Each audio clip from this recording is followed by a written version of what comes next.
ওনার কাছে তখন গোয়েন্দা তথ্য ছিল যে প্রত্যেকটা অফিসার একটা সন্ধ্যার মধ্যে ম্যাগাজিনে গিয়ে একটা করে এসএমজি উঠাবে, 6টা করে ম্যাগাজিন নেবে এবং সারা দেশে তারা ছড়িয়ে পড়বে, শত্রুকে তারা খুঁজে বের করবে, কারা এই কাজ করলে তাদের খুঁজে বের করবে।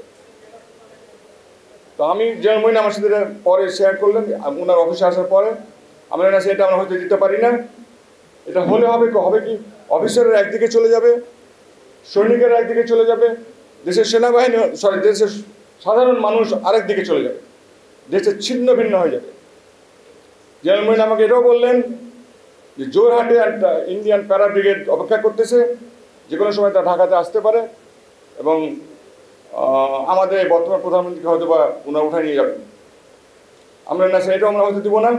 এখন ইদানিং একটা সোয়াসের ইন্ডিয়ান একজন প্রফেসর তার বইতে এটা লিখেছেন যে জোরহাটে একটা প্যারা ব্রিগেড রেডি ছিল এবং তারা একটা কোর মানে 3টা ডিভিশনের একটা ব্রিগেড একটা আর্মি কমান্ড, সেটা কুমিল্লার মধ্যে তারা ঢোকাবে প্ল্যান করেছিল। এত বড় বিপদের মধ্যে আমরা ছিলাম, বিরাট বড় বিপদ। বিডিআর তো শেষ হয়ে গেছে, আমাদের অফিসারগুলো শেষ হয়ে গেছে, আমাদের অফিসারদের ওয়াইফদেরকে যে বিশ্রীভাবে এটা ভাষায় প্রকাশ করা যাবে না, যাই হোক, এবং আমাদেরকে বিট্রে করা হয়েছে, পলিটিক্যাল লিডার আমাদেরকে বিট্রে করেছে। দুইজন নাম, ওনাদের নাম কি জানো, আজম এবং নানক, এই দুজন ছিলেন গ্রেটেস্ট ক্রিমিনাল। তারা কিন্তু সব জানতো, তাদেরকে সাজিয়ে পাঠানো হয়েছে বিডিআর এতে। আমি টিভিতে খেয়াল করতেছিলাম, আজম দেয়ালের ওখানে হেঁটে যাচ্ছে আর ইয়ে যে রুমাল দিয়ে ঘাম মুছতেছে, এখানে ঘামানোর তো কিছু নাই, উনি তো সব জানতেন, উনি তো খেলতেছেন, উনি নাটক করতেছেন। তো যাই হোক, অফিসাররা আমাদেরকে 14-15টা কন্ডিশন দিল।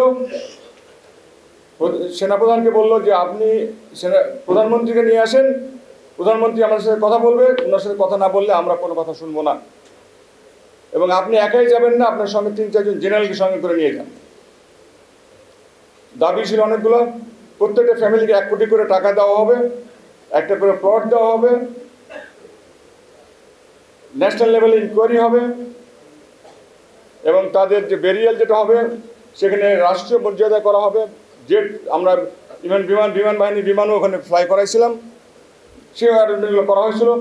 যতগুলো পয়েন্ট দিয়েছিলাম, প্রায় 14-15টা পয়েন্ট দিয়েছিলাম, প্রত্যেকটা কিন্তু তখনকার প্রধানমন্ত্রী শেখ হাসিনা মেনে নিয়েছিলেন। শুধু টাকার কথা বললেন, 1 কোটির কথা যখন বললাম, ভাবি কাঁদতেছেন, কথা বলার ডিফিকাল্ট। 1 কোটির কথা উনি বললেন যে এত টাকা কোথায় পাবো, 58 জন ধরেন অফিসার, অনেকগুলো টাকা, আমি রাষ্ট্রের জন্য 1 কোটি করে টাকা। আমি একটু বোকা ছিলাম, কথাটা ওইভাবে বলতে হতো না, আমি ডাইরেক্ট বললাম 1 কোটি করে দিতে হবে আপনাকে। জেনারেল মঈন রোস্টান থেকে নেমে আসলেন নিচে, এসে অফিসার ওনাকে ঘিরে ফেললেন।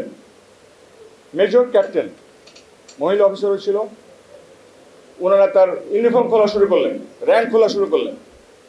আমি বলি না, এটা আমি যতই ক্ষতি হোক আমি ভাবলাম যে এটা সেনাবাহিনী প্রধান, এই সেনাবাহিনীকে টিকিয়ে রাখতে হবে, সেনাবাহিনী যদি শেষ হয়ে যায় দেশটা শেষ হয়ে যাবে। আমি অফিসারদেরকে বকাবকি করলাম, কিছু একটা মহিলা অফিসার আমাকে রেগে উঠে বললো যে স্যার কিছুই তো করতে পারেন নাই, এখন কেন কথা বলতেছেন? বলি ইয়ে স্যার, কিছু করতে পারি নাই, কিন্তু আর্মিদের তো ধ্বংস করতে পারো না। আমি জেনারেল মঈনের হাত ধরে ওখান থেকে বের করে নিয়ে আসলাম, তারা গোল করে ঘিরে নিয়েছিল, এবং একজন র্যাঙ্ক খুলতেছিল, কয়েকজন তার ইউনিফর্ম খুলতেছিল। আমি স্যার বাইরে হয়ে আসেন, এই ছাড়ো তোমরা। আমি বাইর করে নিয়ে আসলাম, নিয়ে এসে আসার পথে উনি বলতেছি আমি রিজাইন করবো, আমাকে কাগজ দাও, আমি এখন রিজাইন করবো। আমি বলি স্যার আগুন তো জ্বালিয়েছেন, আগুন নিভান, তারপর রিজাইন করবেন। ওনাকে আমি নিয়ে এসে অফিসে বসালাম, মেসোরকে বললাম 1 গ্লাস ঠান্ডা পানি নিয়ে আসো, 1 কাপ গরম চা নিয়ে আসো। ওনাকে ঠান্ডা করলাম, আমি যে ঠান্ডা হন স্যার, আমরা 8-10 জন জেনারেল আলাদাভাবে ওনার অফিসে একটা ছোট্ট কনফারেন্স রুম আছে, ওখানে আমরা বসলাম। বলছি সবাইকে নিয়ে কথা বলে লাভ নেই, আমরা ঠান্ডা মাথায় চিন্তা করি জিনিসটাকে। 8-10 জন আমরা ওখানে বসলাম। আমি জেনারেল মঈন বসছেন হেড টেবিলে, আমি ওনার পাশে ছিলাম, যেটা আমি পরবর্তী তোমার লেফটেন্যান্ট জেনারেল আমি হয়তো একাই ছিলাম ওই সময়, ওই মুহূর্তে। ওনার পরে আমার পাশে বসে আছি। এর মধ্যে প্রাইম মিনিস্টার অফিস থেকে ফোন আসলো, আমরা প্রাইম মিনিস্টার অফিসে কয়জন যাব তার নাম চাইলেন। জেনারেল মইন তো যাবেন, তার সাথে 3-4 জন অফিসার জেনারেল নিতে বলছেন। তো জেনারেল মইন আমাকে বললেন যে তুমি আমার সাথে চলো। আমি একটু ইতস্তত বোধ করতেছিলাম, বাট তখন তো আমি না করতে পারি না। ওটা একটা না করলে ওটা নিমক হারাম হবে। নিমক খেয়েছি আর্মির অনেকদিন, 30-40 বছর। এখন যদি আমি না যাই সেটা হবে একটা কাওয়ার্ডিস হবে। তো স্যার আমি যাবো, ঠিক আছে। সঙ্গে জেনারেল বেলাল আসলেন, আর জেনারেল আমাদের ডাক্তার জেনারেল সার্জেন্ট ছিলেন, উনি আসলেন। জেনারেল আমরা 3 জন সঙ্গে গেলাম। আমি জেনারেল মইন আমাকে বললেন যে তোমার জিপ রেখে দাও, আমার সাথে আসো। আমি ওনার সাথে বসলাম। পথের মধ্যে আসরের আজান আসলো, পড়লো। আমরা দুজনে নামাজ পড়লাম উনার ইমামতিতে। উনি ইমামতি করলেন, আমরা নামাজ পড়ে প্রাইম মিনিস্টার অফিসে গেলাম। এই পথে আমাকে উনি কথাগুলো বললেন যে অফিসাররা সন্ধ্যার মধ্যেই প্রত্যেকটা অফিসের একটা SMG নেবে, 6টা করে ম্যাগাজিন নেবে, এবং তারা সারা দেশে ছড়িয়ে পড়বে। আমি বলছি এটা আমরা হয়তো দিতে পারি না, আমরা সিনিয়র, দেশ শেষ হয়ে যাবে, দেশটা আর বাংলাদেশ বলে বাংলাদেশ থাকবে না, এতটুকু আমি বুঝতে পেরেছিলাম। কেন জানি বুঝতে পেরেছিলাম, যাই হোক। তারপর আমরা গেলাম যমুনাতে, রমনা গ্রিনের উল্টো দিকে। ঢুকতেই আমাদেরকে DGSSF জেনারেল আবেদিন আমাদেরকে রিসিভ করলো, এবং উনি আমাকে প্ল্যান দেখালেন। ওখানে একটা আমাদের সেনাবাহিনীতে থাকে, এটা অ্যান্টি ট্যাঙ্ক ওয়েপেন বলে এটাকে, ট্যাঙ্কের বিরুদ্ধে কাজ করে। ওখানে লাগিয়ে রাখছে। আমরা এখানে লাগাইছো কেন? এখানে তো ট্যাঙ্ক আসতে পারবে না, এটা তো ক্লোজ এরিয়া, এখানে তো বাগান বাড়ি ঘর, এখানে ট্যাঙ্ক আমরা আছে, এটার ভয় দেখানোর জন্য রাখছি আর কি। আমাকে ব্রিফ করলেন সিকিউরিটি কী করা হয়েছে প্রাইম মিনিস্টারের জন্য। পিছন দিকে নিয়ে গেলেন, প্রাইম মিনিস্টারকে উনি কীভাবে ধানমন্ডিতে নিয়ে যাবেন তার ব্যবস্থা করা হয়েছে যদি কোনো কিছু অঘটন ঘটে। সিকিউরিটি ন্যাচারালি তাদের, এটা তো দায়িত্ব, SSF-এর দায়িত্ব এটা। তারপরে আমরা গিয়ে বসলাম প্রায় প্রধানমন্ত্রীর অফিসে। তখন হবে আনুমানিক রাত 8-7-8টার মতো হবে বোধ হয়। আমরা টানা 3 ঘন্টা আলাপ করলাম। জেনারেল মইন বিধ্বস্ত, ওনার দিকে তাকানো যাচ্ছেন, উনি মাথা নিচু করে আছেন, কথাই বলতে পারতেছেন না। তো দায়িত্বটা আমার হাতে এসে পড়লো।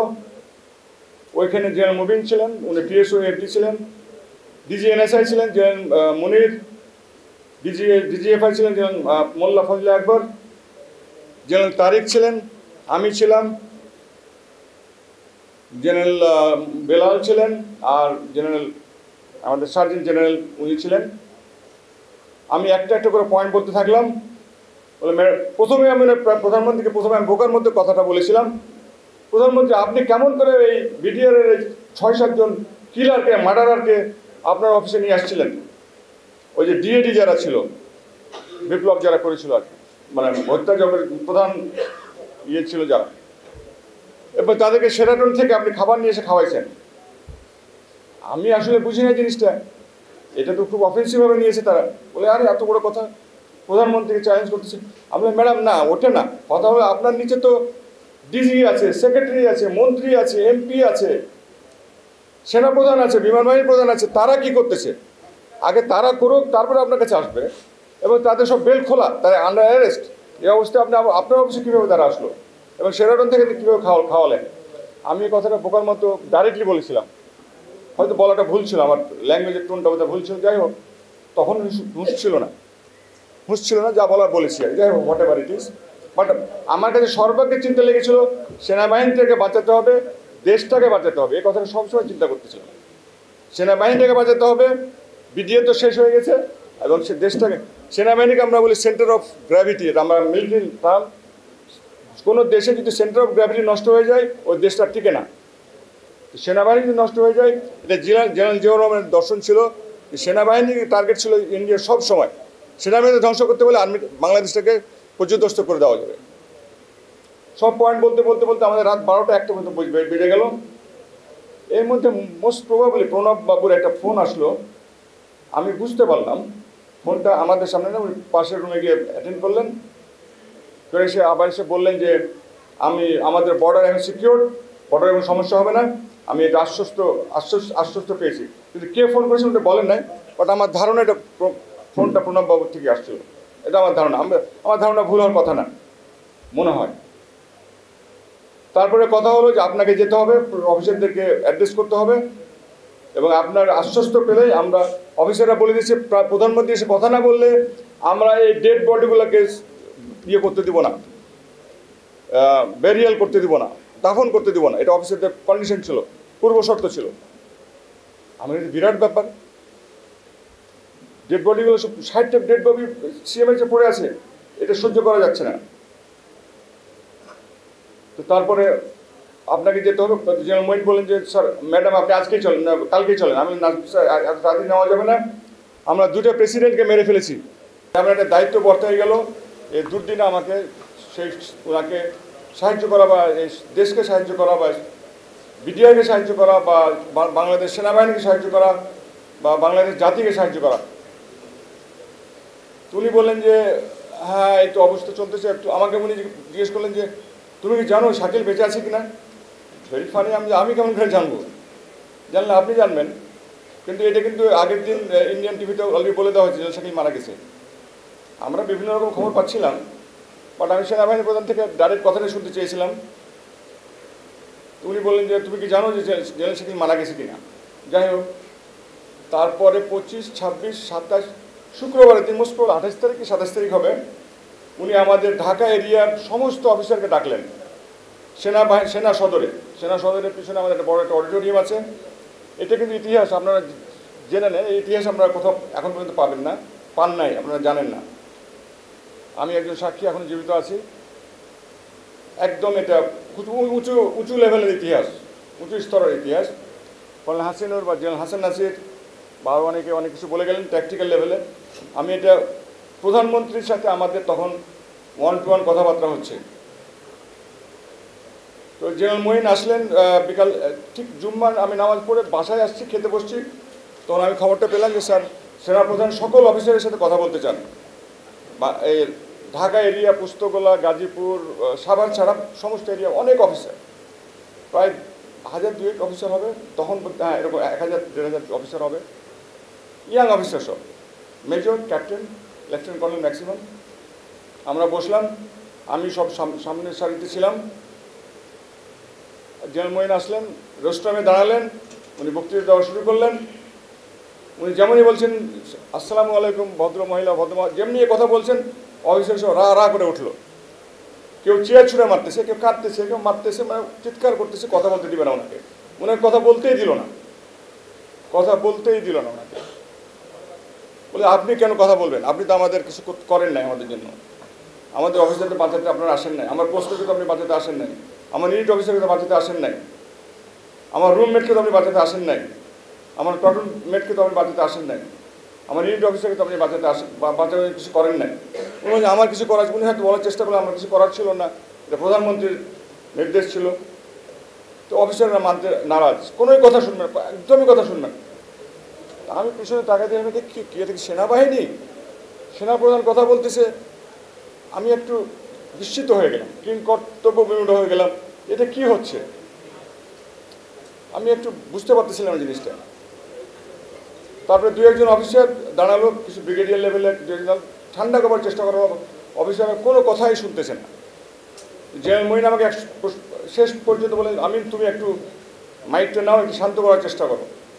আমি মাইকটা নিলাম।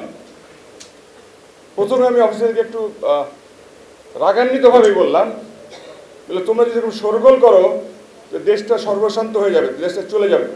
কেন যেন আমার মুখ দিয়ে কথা বের হয়ে গেল।